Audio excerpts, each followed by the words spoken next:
Hello students हम कर रहे हैं क्लास 11 पॉलिटिकल साइंस का कंपार्टमेंट एग्जामिनेशन का पेपर। सारे ही क्वेश्चन बहुत इंपॉर्टेंट हैं कंपार्टमेंट के बच्चों के लिए। बिना टाइम वेस्ट करें हम क्वेश्चन स्टार्ट करते हैं। चलिए फर्स्ट क्वेश्चन देखते हैं। हमारा जो बेटा फर्स्ट क्वेश्चन है वह है निम्नलिखित घटनाओं को कालानुक्रमिक क्रम में व्यवस्थित कीजिए और सही विकल्प चुनिए। तो आपको क्या करना है, इसे ऑर्डर में लगाना है। जो ऑर्डर दे रखे हैं इनमें आपको लगाना है।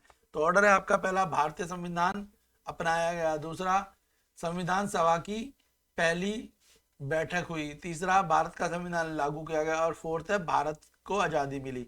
तो अगर हम इसका क्रम देखें तो सबसे पहले तो आएगा आपका संविधान सभा की पहली बैठक हुई। उसके बाद आएगा जब पहली संविधान सभा की पहली बैठक हुई तो भारत को आज़ादी मिली। भारत को आज़ादी मिलने के बाद भारतीय संविधान को अपनाया गया और भारतीय संविधान जब अपनाया गया उसके बाद भारतीय संविधान को लागू किया गया। ऑप्शन सी इसका करेक्ट आंसर है। हम political science class 11 compartment preparation कर रहे हैं, जिसको हम हिंदी में भी और इंग्लिश में भी दोनों में डिस्कस करेंगे। तो जो कंपार्टमेंट के बच्चे हैं उनके लिए वेरी इंपॉर्टेंट है। एग्जामिनेशन का के हिसाब से ये पेपर है, आप अच्छे से प्रिपेयर कर लें ताकि बच्चा आपका साल बच सके। चलिए नेक्स्ट क्वेश्चन देख लेते हैं। अगला क्वेश्चन है आपका, निम्न में से किस मामले में न्यायालय ने कहा कि संविधान की कुछ बुनियादी विशेषताएं हैं और इन्हें संसद द्वारा नहीं बदला जा सकता।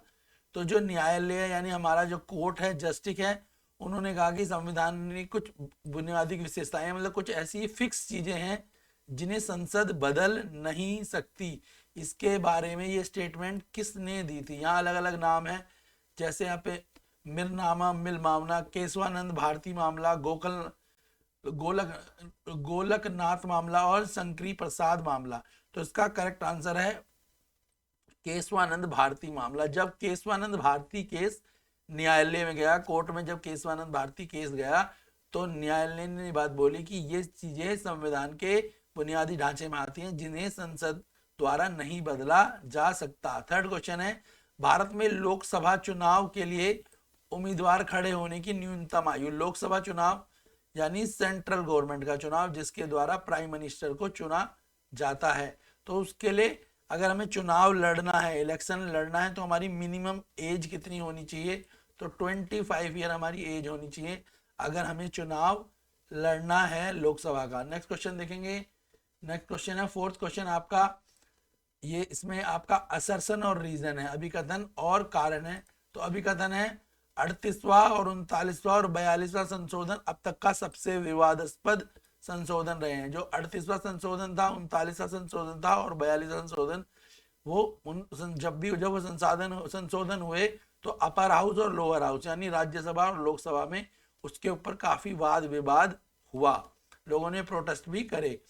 रीजन है उसका, इसके द्वारा संविधान में कई महत्वपूर्ण हिस्सों में बुनियादी बदलावों की मांग की गई। क्योंकि जब 38वां और 39वां और 42वां संशोधन हुआ, 38, 39 एंड 42, तो उन तीनों संशोधनों के समय पे जो संविधान में बोला गया कि कई चीजों में बदलाव किए गए। तो ये जो असर्शन है आपका, ये भी ट्रू है इसका, और इसका जो रीजन है वो भी ट्रू है। इसके कारण इसका आंसर है ऑप्शन ए, विकल्प ए इसका करेक्ट आंसर होगा। चलिए इंग्लिश मीडियम वाले भी हैंड टू हैंड अपने आंसर मिला लें। फर्स्ट क्वेश्चन है इंडियन इंस्टीट्यूट, सेम ही क्वेश्चन है वैसे, ऑर्डर में लगाना है। तो पहला ऑर्डर में क्या है, सबसे पहले सेकंड वाला है first meeting of the constitution, ठीक है, कॉन्स्टिट्यूशन असेंबली वॉज हेल्ड, सबसे पहले कॉन्स्टिट्यूशन असेंबली हेल्ड करी गई। उसके बाद इंडियन गॉट इंडिपेंडेंस, इंडिया को आज़ादी मिल गई। उसके बाद Indian constitution was adopted, India के कॉन्स्टिट्यूशन के लोगों ने मानना शुरू करा। और फोर्थ है constitution of India was implemented, यानी ऑप्शन सी इसका भी करेक्ट आंसर होगा। Hindi medium English medium same ही है, पर मैं आपके लिए डिस्कस कर ले रहा हूँ। नेक्स्ट क्वेश्चन है आपका, in which of the following case court said that there are certain basis feature of the constitution and these cannot be changed by parliament। किस केस में ये बात बोली गई कि जो कोर्ट होता है उसके वो जो है कुछ बेसिस पर जो कॉन्स्टिट्यूशन है उनके चेंजेस को नहीं कर पाएगा और ना ही वो पार्लियामेंट पर पाएगी। तो ये केशवानंद भारती केस था। इस केस पे जो कोर्ट था उसने अपनी स्टेटमेंट दी। नेक्स्ट क्वेश्चन देख लेते हैं बेटा।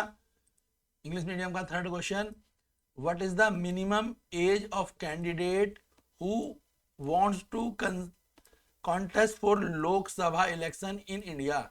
अगर इंडिया में किसी को भी चुनाव लड़ना है, वो भी लोकसभा के चुनाव से जो है हमारे प्राइम मिनिस्टर को चूज करा जाता है, याद रखना है आपको। तो उस चुनाव के द्वारा अगर कोई लड़ना चाहता है उस चुनाव को, तो उसकी मिनिमम एज कितनी होनी चाहिए? तो बेटा उसकी मिनिमम एज 25 ईयर होनी चाहिए। नेक्स्ट है क्वेश्चन फोर्थ, इसमें असर्शन रीजन असर्शन है 38 अमेंडमेंट, 39 अमेंडमेंट एंड 42 अमेंडमेंट वो amendment are suppose to be the most controversial amendment so far. इन तीनों अमेंडमेंट को सबसे ज्यादा कॉन्ट्रोवर्शियल, मतलब लोगों को इसमें लोगों ने काफी एक दूसरे के साथ वार्तालाप करा, वाद विवाद करा, कुछ नेगेटिव एस्पेक्ट थे और कुछ पॉजिटिव एस्पेक्ट थे। और इसका रीजन दिया, basis the change in many crucial part of constitution were demanding by these amendment. और इसका कारण था कि जो कॉन्स्टिट्यूशन है, हमारा संविधान है, उसमें कुछ मेजर चेंजेस करे जाए। तो इसका असर्शन बिल्कुल ठीक है। 38, 39 और 42 तीनों ही अमेंडमेंट काफी ज्यादा कॉन्ट्रोवर्शियल अमेंडमेंट थे। और इनका मुख्य कारण ये था, इन अमेंडमेंटों के टाइम पर जो हमारा कॉन्स्टिट्यूशन था उसमें काफी ज्यादा चेंजेस भी किए जाने थे। तो असर्शन रीजन दोनों सही है, जिसके कारण इसका आंसर ऑप्शन ए होगा। क्लियर है? तो इसका आंसर क्या होगा बेटा? Option A, both assertion and reasons are correct वाला आप ऑप्शन इसमें चूज कर लेंगे। नेक्स्ट देख लेते हैं, अगला है आपका हिंदी मीडियम में ही आ गया है। निम्नलिखित में से भारत में चुनाव का पर्यवेक्षण किसके द्वारा किया जाता है? यानी भारत में जब चुनाव होते हैं, इंडिया में जब वोटिंग होती है, तो उन वोटिंगों का पर्यवेक्षण कौन करता है, उनका ध्यान कौन रखता है कि चुनाव जब होए तो वोटिंग जो है तो वोटिंग निष्पक्ष हो, बायस ना हो, ऐसा ना हो कि जो बाहुबली लोग हैं वो जबरदस्ती लोगों से वोट दिलवाएं या झूठे वोट दिलवा के अपने रिप्रेजेंटेटिव को जिताएं, या पैसे के बल पर वोटिंग हो जाए, या वोटिंग के समय पे पोलों को लूट लिया जाए। तो इस प्रकार की कोई घटना या झगड़ा वगैरह जो भी है, ऐसी कोई घटना ना हो। इन सबको कौन ध्यान रखता है? राष्ट्रपति, प्रधानमंत्री, राज्य के राज्यपाल, या भारत के मुख्य चुनाव आयुक्त? तो भारत का मुख्य चुनाव आयुक्त जो होता है, इलेक्शन कमीशन ऑफिसर जो होता है, उसकी ये ड्यूटी होती है कि जो चुनाव है वो चुनाव फ्री और फेयर होना चाहिए। उस चुनाव में ना तो अपोजिशन पार्टी और ना ही रूलर पार्टी का कोई भी प्रेशर नहीं होना चाहिए, और जो लोग हैं वो सेफ्टी और सिक्योरिटी के साथ, फ्रीडम के साथ अपना वोट दे सकें। तो इस सब की जिम्मेवारी कौन रखता है? भारत का मुख्य चुनाव आयुक्त रखता है। नेक्स्ट क्वेश्चन नंबर 6, जिन संविधान संशोधनों करना बहुत कठिन होता है उन्हें डैश के रूप में वर्णित किया जाता है। अगर कई बार हमें संविधान के कुछ संशोधन ऐसे होते हैं जिनको चेंज करना मुश्किल होता है, जैसे कि जब हमने आर्टिकल 35A हटाया था, ठीक है ना, तो वो क्या था, उसको हटाना इतना आसान नहीं था, समझ आया? तो जब, हालांकि उसे हटा दिया गया था बाद में, और या कह सकते हो आप CAA और NRC जो लाई गई, आज भी वो प्रॉपर नहीं आ पाई है। तो अगर कोई भी इस तरीके के संविधान संशोधन होते हैं तो उनको जब वो मुश्किल हो उन्हें चेंज करना, तो उन्हें वर्णित किया जाता है। तो कौन से ऐसे संविधान में संशोधन है जिनको बदलना मुश्किल होता है तो उन्हें लिखा जाता है? तो कठोर संविधान है, यानी जो चीजें हार्ड है, कठोर है, उनको लिखा जाता है। लचीला, मध्यम, सरल, इनको तो बदला जा सकता है, पर अगर कोई चीज कठोर है तो उसको वर्णित किया जाता है, पहले एक्सप्लेन किया जाता है।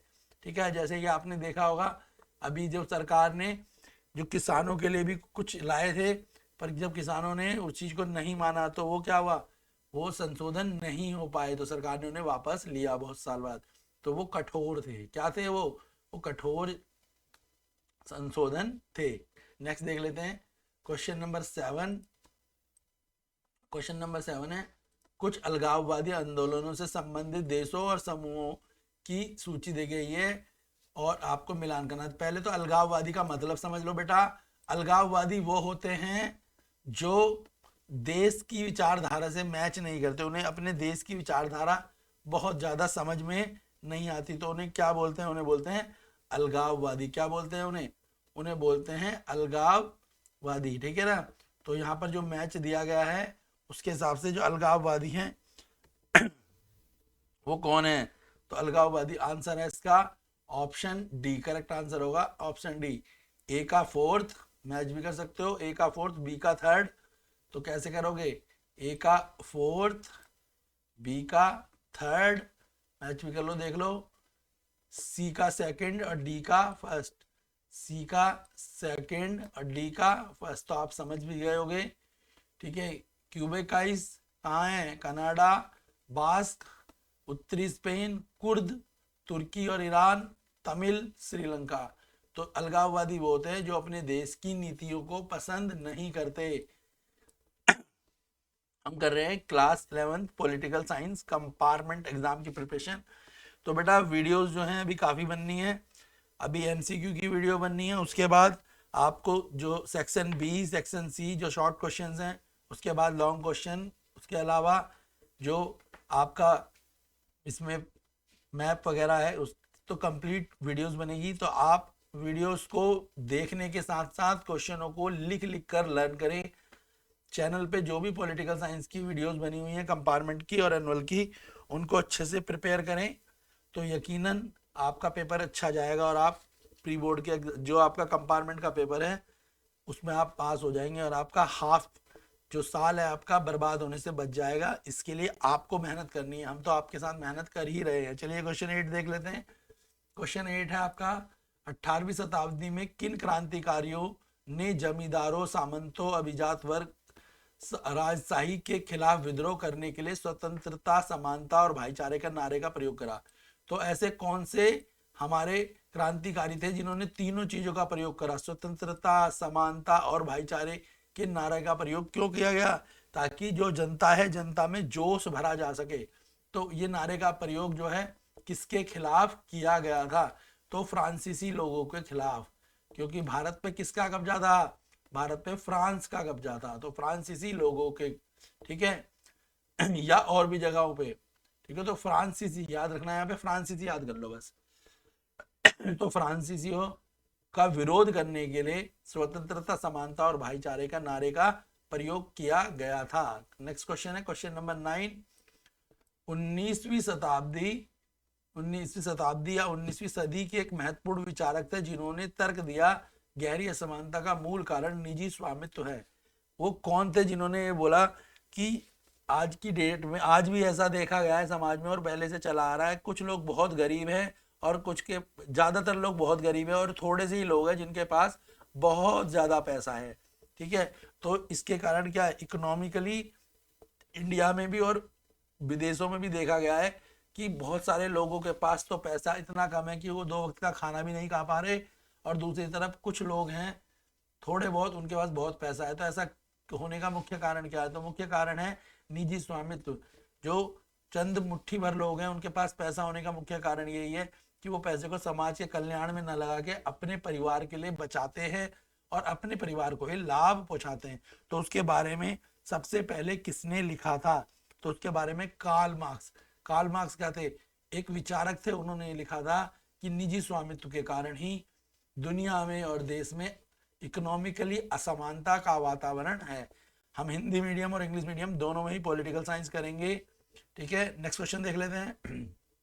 नेक्स्ट है क्वेश्चन नंबर 10। डैश को एक राजनीतिक समुदाय की पूर्ण समान सदस्यता के रूप में परिभाषित किया गया है। किस चीज को राजनीतिक समुदाय की पूर्ण समान सदस्यता के रूप में परिभाषित किया गया है, तो राष्ट्रवाद। राष्ट्रवाद का मतलब आप समझते ही हो, एक ऐसी भावना जो हमारे को हमारे देश से जोड़ती है, हमारे को हमारे देश से प्यार करने के लिए प्रेरित करती है, उस भावना को राष्ट्रवादी भावना बोलते हैं, जिसके कारण कई स्लोगन भी जो जोड़े गए, जैसे भारत माता की जय, आप कह सकते हो हिंदुस्तान जिंदाबाद, तो ये सब क्या है, या जन गण मन। ठीक है, ये कौन सी चीजें हैं, ये हमें हमारे देश से जोड़ती हैं, तो हमें राष्ट्रवाद की भावना को पैदा करती है। नेक्स्ट इंग्लिश मीडियम वाले फटाफट देख लें। क्वेश्चन नंबर 5 है आपका, who among the following supervise the election of India. India का इलेक्शन का देख रेख कौन करता है, तो chief election commission of India. जो इलेक्शन कमीशन का हेड होता है उसे चीफ बोलते हैं, वो इलेक्शन का सुपरवाइज करता है ताकि इलेक्शन फ्री और फेयर हो, उनमें किसी भी प्रकार का फ्रॉड ना हो या कोई पावर का यूज ना हो। क्वेश्चन नंबर 6 है, in case of constitution which are very difficult to amend they are described as constitution.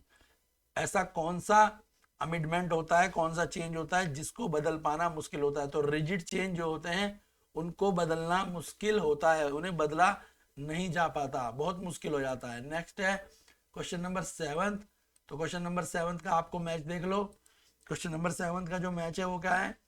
पहला वाला है, फर्स्ट है आपका फोर्थ के साथ कनाडा, ठीक है, क्यूबोकोसिस कनाडा, बेस्क्यू, बेस्क्यू आपका है नॉर्थ स्पेन, कुर्द आपका है टर्की, और तमिल से आपका श्रीलंका। तो इसके हिसाब से ऑप्शन डी आपका करेक्ट है। नेक्स्ट क्वेश्चन देखते हैं, question 8। In the 18th century which revolution used as a slogan liberty, equality or fraternity to revolt against the landed feudal astronomy and monarchy? तो किसके खिलाफ करा गया? फ्रांस के लोगों के खिलाफ, यानी फ्रेंच के अगेंस्ट ये स्लोगन का यूज करा गया, लिबर्टी, इक्वलिटी और fraternity. Next question number 9, dash was the important 19th century thinker who argued that the of inequality was a private ownership? वो कौन थे जिन्होंने कहा कि लोगों में इकोनॉमिकल इनइक्वालिटी जो डिफरेंस है वो प्राइवेट ओनरशिप के कारण है? तो कार्ल मार्क्स जो थे वो एक इंटेलिजेंट और कह सकते हो आप सोशलिस्ट थे, हु थॉट दैट कि very few people have too much amount of money as compared to a large number of people do not have that much amount. Next question देख लेते हैं, question number 10, dash has been defined as a full and equal membership of political community। उसके बारे में किसने बोला?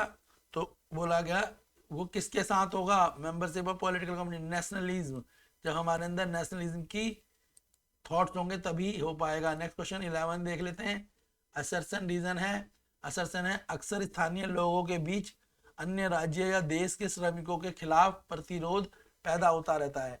जो बाहर से लोग आते हैं, लोग उनको अपनी स्टेट में आना पसंद नहीं करते और बहुत सारी नौकरियां क्षेत्र के बाहर के लोगों के पास जा रही हैं।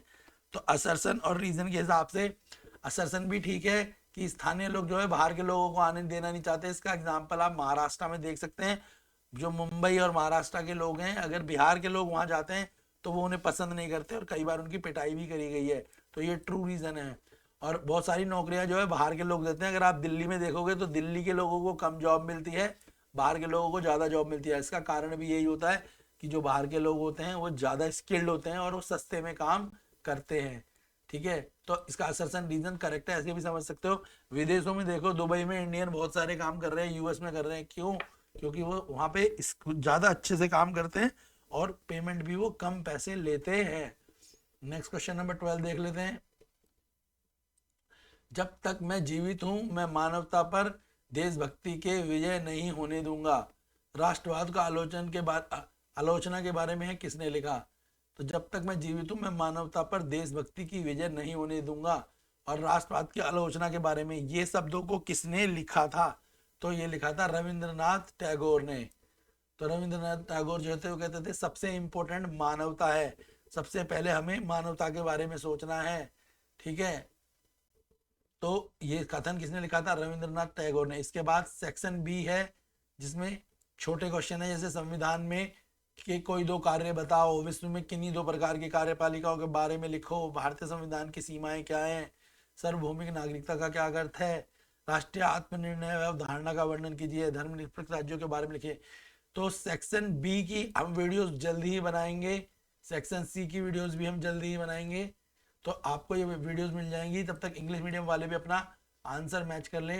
इंग्लिश मीडियम वालों का भी असर्शन रीजन का पहला आंसर है ऑप्शन ए, बता दिया था मैंने। नेक्स्ट क्वेश्चन देख लो इंग्लिश मीडियम वालों का। नेक्स्ट क्वेश्चन, क्वेश्चन नंबर 12 भी मैच कर ले, एमसीक्यू है question number 12। I will never allow partition to trim over the humanity as long as I live when, ठीक है। तो ये कोट, ये स्टेटमेंट किसने दी थी? रविंद्रनाथ टैगोर ने दी थी। क्लियर है? हमने सेक्शन ए कर लिया है ऑलमोस्ट एमसीक्यूज, जो 11th class political science compartment के लिए कराए जा रहे हैं, जो आपका अब अप्रैल में कंपार्टमेंट का पेपर है।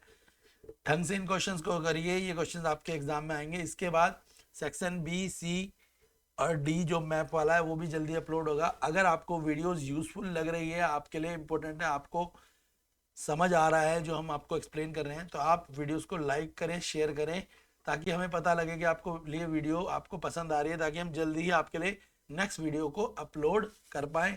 अपने उन फ्रेंडों को भी वीडियो शेयर करें जिनको किसी कारण से कंपार्टमेंट आई है, ताकि वो बच्चों का भी साल बच सके। वीडियोस को लाइक करें, तभी हमें पता लग पाएगा कि ये वीडियोस आपके लिए यूज़फुल है, और हम जल्दी ही आपके लिए नेक्स्ट पार्ट बी, सी, डी भी अपलोड करेंगे।